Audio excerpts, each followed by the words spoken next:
Hi there. If you're worried about the world we're leaving to our children, well then it looks like your algorithm brought you to the right place. I'm the mom behind the mask. Welcome.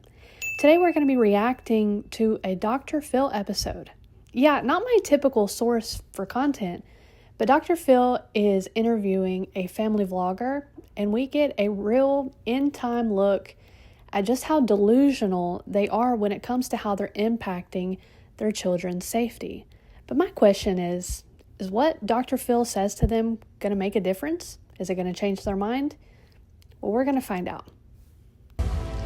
Well, post, pay, repeat. Social media isn't just for socializing anymore. It's a lucrative business, and the demand for daily content has fueled the family vlogging trend. One study found that videos featuring young children get 3 times as much traction. So family vloggers are cashing in, but also coming under fire. Now, Ruby Franke of the popular Channel 8 Passengers was just sentenced to up to 30 years in prison after being accused of torturing 2 of her children. She often shared footage of harsh punishments, and she's one of the most egregious examples. Now, Seth and Christi are young parents with 2 million followers on TikTok. They post about daily life with their 2 little children and have their share of haters, but say their kids love the camera. Take a look. Today we're letting Noelle choose everything we do. A day in the life of family influencers is just like yours. We just have cameras. We do everything as normal. We just film while we're going about our day. That's not true even in the slightest. Everything they do is staged and rehearsed. Our kids definitely enjoy being on camera because we can tell how excited they get when we're filming and when they're watching back the videos that we've made. So tiny and cute. Especially our daughter. People ask us all the time how we shield our kids from negative comments, but they can't read, so we don't have to shield them from anything. He just said that with a completely straight face. Yeah, your kids can't read now, but they're going to read in like 2-3 years. That is, if you actually send them to school or teach them and don't just keep them home to make content all day. Got the ice skating. Ice skating? Let's go. Okay. Our response when people tell us that we shouldn't post our children on social media is that it's our personal choice to post our kids, just like it's everyone else's personal choice whether they want to post their children or not. Yeah, except the difference between other people and you is that other people are not exploiting their children or their likeness for monetary gain. Oh yeah. A lot of people ask us if our kids benefit financially from us posting online, and the answer is yes. Our daughter has already shown interest in starting her own channel, so it's definitely something we want to start helping her with. Oh, really? Did your 3 or 4-year-old daughter come up with that idea all on her own? Come with us to get our 4-year-old a Tesla. I'm sure a lot of you have seen the videos where we're buying our son and daughter extravagant things like designer bags or a Tesla, and I'm sure you're wondering why we do this as a family. Let's talk about why our kids have a $20,000 spending limit for Christmas. We've made the decision to invest in high-quality items for our kids. Tell me you don't know how depreciating assets work without telling me you don't know how they work. That vehicle, by the time your daughter is able to drive in a minimum of 12 years, is not going to be worth very much at all. You're doing this for the shock value, not for the benefit of your kids. What better age than 4 to start your skincare and makeup collection? Today I took Noelle to Sephora and told her she could get whatever she wanted. Our 1-year-old baby Beans is officially a walker, so to celebrate we decided to take him to the store and give him free range of the store and let him get whatever he wants. Get ready with me to buy our son a Rolex. Our son is finally 1, so it is time to get him a Rolex. If you had the money, you'd do it too. Oh, I can promise you, I wouldn't. You say you want to set your kids up for success. You're setting them up to not know or appreciate the value of anything. The only thing I could get behind here, possibly, is the Rolex, because that will hold its value, and that would be something that they could liquidate in the future for cash. But the rest of it, it's just garbage. Letting your 2-year-old roam the store to get whatever they want, that's not doing anything for them. They're not going to play with half of that crap that you just bought them. I'm sorry, but they're not. And that's all going to end up either in the garbage or hopefully you have the decency to donate it. Can we please just call it what it is and say that you're doing it for the shock value of the video, you're doing it for the views, you're doing it for the likes, and you're doing it for the follows. $20,000 for Christmas. And I think this is the same family I saw that did the whatever other ridiculous amount of money for Easter. They got gold bars in their Easter basket, which actually I don't hate because they can have those gold bars in the future and can liquidate those. But the rest of the crap, come on, let's cut the crap. Okay, so this is fun for y'all, right? Yes. Oh, yeah. And you say the children are having fun. Yeah, they love it. Okay, how do you know they love it? Well, our four-year-old, she's almost 5 now. She expresses to us that she loves filming with us. She'll say, like, we should make a vlog. She'll watch them back. She'll ask to watch back, like, our long-form YouTube videos. And so she loves it. Our son, he's only 1.5, so I guess he can't really tell us he likes it, but I'm sure he'll feel the same as our daughter. Yeah. And what do you do with them that's not on camera? The thing that we love about it is we're with our kids all the time because we do social media. So neither of us go to a regular job. So we're with our kids all day long. So when we're not filming, we're like, Noella has a dirt bike. We go to the park. We play with them literally all day long. Do you guys post every day? Not every day. No, we'll film certain things. We'll plan out content and then we'll film that. But other days, like time with our kids, is kind of more private unless we kind of plan to do that. But then when we plan to do that, it's still fun. It's still an average day. And you say this doesn't take away from parenting and quality time. So you still have just nuclear family time, right? Yeah, I'd say we have more than the average person does. Like most families, the parents have to go to work. Maybe only the mom can stay home. We both stay home with our kids all day. We don't have a nanny. They don't go to daycare. So we're thankful for that. I just really quickly want to shed light on the reality that these kids go through. Sure, their parents say they have regular family time that they don't film, and that's great, okay? But when they are filming, don't be fooled. This is work. The types of videos they do are largely scripted. They're planned out. They're fabricated. They take time and a lot of effort to get the right takes. And when there's kids involved, there's a lot of that, hey, do this. Oh no, not like that. Do this. Hold it like this. Stand like this. Smile like this. Say it like this. Oh, that's not the way you said it before. Say it like this. And I'm sorry, but if you have a 4-year-old, if you've ever had a 4-year-old, you know that there's going to be tantrums and fits and they're uncooperative. They're not going to want to do that all the time. All right. So I just want you to think about how these kids are not just organically having fun and they just so happen to get the perfect take all the time. That's not what's happening. They're forcing them to do it. So this is your job. This supports your family. Yes. Yeah. And you've got 2 million followers. Mm-hmm. Do you know who makes up the followers? I'd say we have mostly women, like not a lot of men watch our videos, and a lot of like younger, like when we're out in public, it's usually like younger, like teens, like Gen Z audience, I guess you could say, and a lot of moms. Are you concerned that there are men that get on these channels and watch? I would say, yeah. I mean, safety is one of the things that we take most seriously with our kids. Like as a parent, safety, we care about our kids more than anything. So if you hear any of these family vlogging parents say that the primary concern for their kids is their safety, it's not. The primary concern is money. If safety was the main concern of their kids, they wouldn't plaster them online the way that they do. Obviously, it's crossed my mind, but I've never had an instance where like we've encountered like any comments from men or anything. Like I've seen some videos where there are weird videos that people are commenting on and taking the wrong way, but I don't feel like we post that type of content where we get taken out of context. Yeah, you know, as normal people, we don't really tend to take things out of context, right? But you know who does take things out of context? PDF files.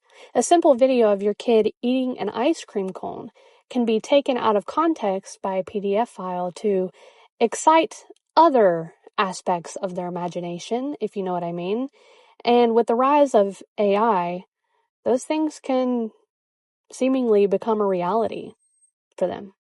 Keep their privacy in mind and don't post a lot of like overshare or anything private, you know what I mean? Yeah, well, there are some studies about this with regard to children. And according to the New York Times, who did an investigation on this, there are 32 million connections to male followers among 5,000 accounts for child influencers. So there's 5,000 accounts of child influencers and 32 million connections to males for those 5,000 child influencers. What do you think about that? I guess it's 32 million crazy. for 5,000. Oh, that's a lot. It's a lot, yeah. I actually don't think they have any idea what he's talking about. Because there are internet dangers. I mean, we have to consider that. 80% of child sex crimes start online. And it's estimated that there are 500,000 predators active every day on the internet. So we take safety at high top concern. We don't post the same day of where we were. We try not to have any similar patterns of where we go, what we do. And I guess there's predators in everyday life. Like if you're sending your kids to school, like you don't know who they're around at daycare or at school or even like at the mall. You could be walking past the predator. So I guess like everything in life could be dangerous. You just have to make sure you're aware of what's going on and take the precautions to protect their kids. It's my job. They're acting as if the only danger here is a physical danger. She's talking about you don't know who's at their school, you don't know who's at the mall, you don't know who's here or there. Yeah, that's true. But you're serving your kids up on a silver platter for people to look at in the comfort of their own home. And while there is a physical danger aspect to this, you're making yourself a public figure, making your kids public figures without having the right precautions, without taking the right precautions.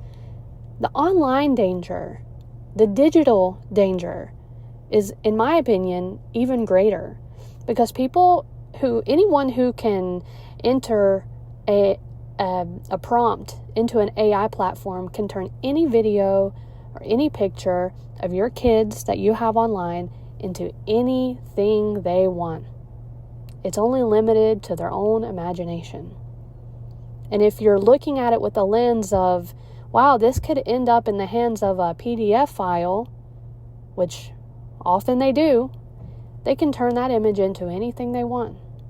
And that will be online, circulated online forever. Job to read people. Mm-hmm. Oh, great. I'm nervous. I'm nervous too. Yeah.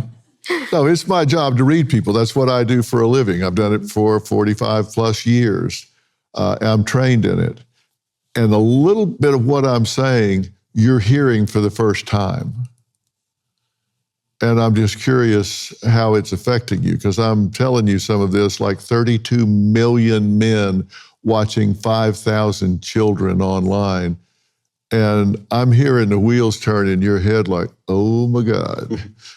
And you're saying, well, there are predators everywhere. That's true. There are predators everywhere, but 80% of sex crimes start online. And I'm not telling you what to do. I'm just saying, awareness is key. Mm-hmm.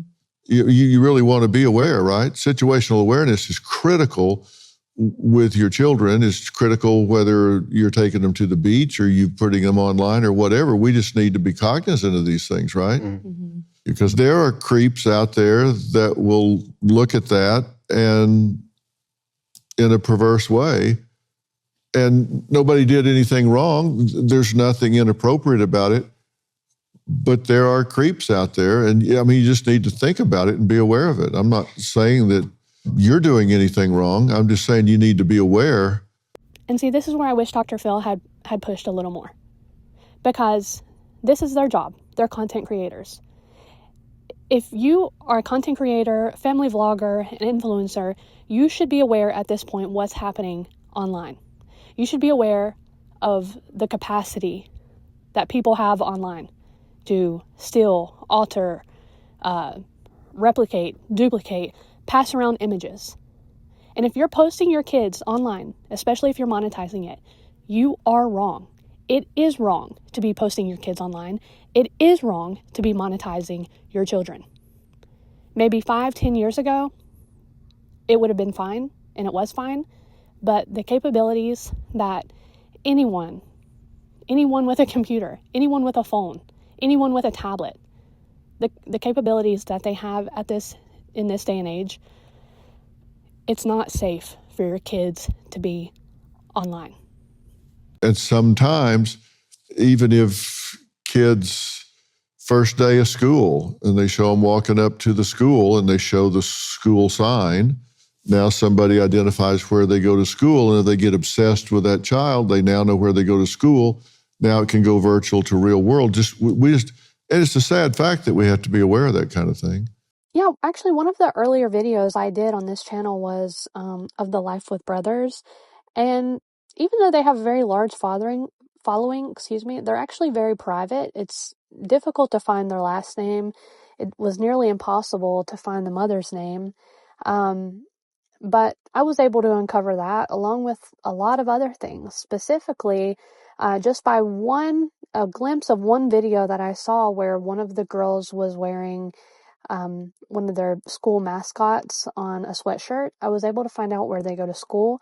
I found her graduation video, and I did that to prove that no matter how private you are online, it's easy to just slip up just a little bit. Someone's going to recognize something, and it would have been very easy for someone to notice that and to find out where they go to school, look up when and where their graduation was going to be, and to have shown up at their graduation. But that's the world we live in. All right, coming up, why one mother removed any trace of her children on social media.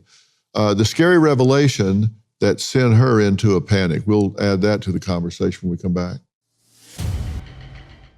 Meredith found herself becoming an influencer after posting her children during the pandemic. She said she was happy with her growing popularity until one post sent her into a panic. I never intended to be a content creator. I started making videos for my family and friends, and one of them blew up. And I went from just making videos for people I knew to having about 30,000 followers overnight. And over the next year, that progressed to about 100,000 followers on TikTok. About a year after I started posting on TikTok, my family and I went out to dinner, and I posted a couple Instagram stories of us. The next day, the manager of the restaurant reached out to me. She said, somebody tagged the restaurant with a bunch of photos and videos of you and the kids. And obviously I know it's not you. So I clicked on a page, and it was a page with thousands of followers covered in images of my kids. And whoever was running the page had made new identities for the kids and whole lives around them, given them new names, and had posted months and months of my day-to-day life, pretending to be me and my children. And it scared the daylights out of me. We deleted every trace of the kids from the internet and promised to never post them again. Can't trust the internet with anything, and especially not anything you care about. And I know now some people call it role playing. Other people call it digital kidnapping. It's just really important to evaluate why we're doing it and to take steps to keep our kids safe, because you just never know who's on the other side of the screen. Meredith says she didn't intend on being a public figure at all. That wasn't your intent, but all of a sudden, this started gaining momentum, right? Yep. And that surprised you. Well, I think nothing prepares you for virality or where the internet takes you. So yeah, I just posted videos for my family and friends, and then all of a sudden had 100,000 followers, and people wanted more. When they wanted more, you thought, what? Give them what they want? What was your thinking? Well, my content for the most part was just me talking to the camera in my car. And so I wasn't ever a family vlogging channel. It was just me sort of expressing standard mother stresses in a yelly format in my car. I don't know if they showed you the videos on full volume, but they're a little loud. No, I saw them. I turned it down. And you said a stranger created a full profile of a family with just new identities, right? Yep. Take me through the moment that this sunk in with what had been done. I mean, take me through the moment that hit you. What had happened? I was just posting, their school photos or their preschool graduation in the same way, you log onto your Facebook page and you see your friends and family photos. And I think a lot of people use social media as like a photo book. Sure. And I wasn't prepared. People steal my videos all the time, but I wasn't prepared for them taking pictures of my kids. And I don't consider myself like a psychotic mama bear by any means, but I panicked because I started thinking about my kids' photos on someone's phone or my kids' photos somewhere that I didn't know. Because, I don't think they're not tagging me to tell me that they took the photos. They're not saying, hey, thanks for letting me steal this photo. And had it not been sent to me, I wouldn't have ever known. It was terrifying. And I felt like the world's worst mother in that moment. It seems that Seth and Christi did take something from this conversation with Dr. Phil, because if you look at their content now, you see their children much, much less than you did before. And so I think that's a win. And while their content is not really my style or my cup of tea. Today we're going to Ulta, and the only way I can get everything I need is if we wear these teeth the entire time. I am glad that they took something from this and really decided to prioritize their children's safety a bit more. We talked about 3 dangers that come along with posting your children online, and that is the physical danger of anyone who's following you could find you and could find your children. The dangers of someone taking your children's images and either posting them as if they are their own children or just keeping the images for themselves. And then finally, the danger of AI and how anyone can take your child's image and alter it to turn it into something you don't want your children to be a part of. And let me know down in the comments, what do you think? Did you learn something new from this? And what do you think is the biggest danger of posting your kids online? If you're still here, I thank you for watching, and subscribe if you like. If you're worried about the world we're leaving to our children, well then, I'm right there with you.